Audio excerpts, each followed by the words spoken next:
KCAL News investigation tonight into the state of California's newborn DNA database. Well, for decades, the state has taken a DNA sample from every baby born in the state. And as Julie Watts reports, for years, critics have demanded to know just who has access to the records.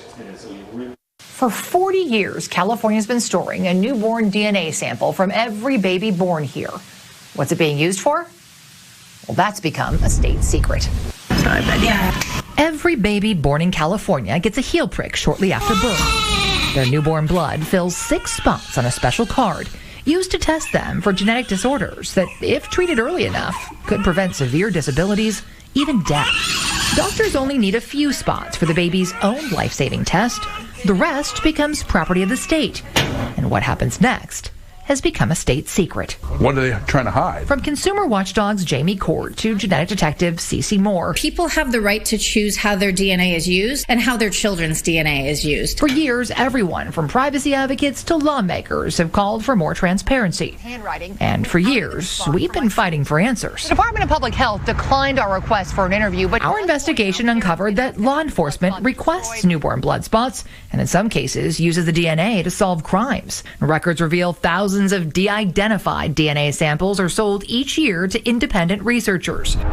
But since the pandemic, California's public health department suddenly refuses to reveal who's now using our DNA samples for research and why, saying it's no longer tracking that information like it used to, and it's not required to create a record telling us who has access to our DNA.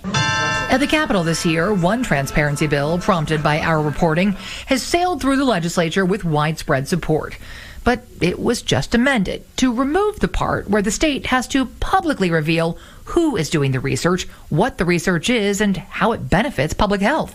So what does the bill do? Well, the state will have to reveal the number of published studies and the number of California DNA samples used, which privacy advocates say is a small step in the right direction, but they question the continued state secrecy. Were you aware that the state was storing your child's DNA? No.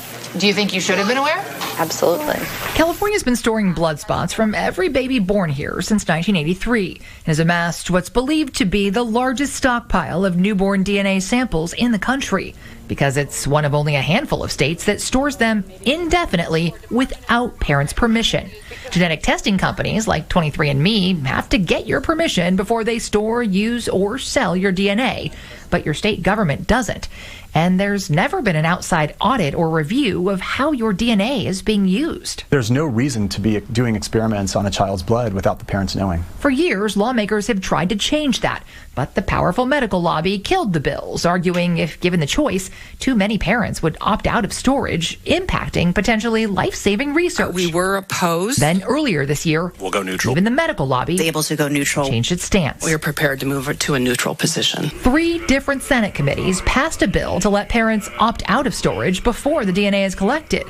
But the bill was quietly killed behind closed doors without a vote because the California Health Department argued it would cost too much to give parents that right. So privacy advocates plan to try again next year. Julie Watts, KCAL News investigates.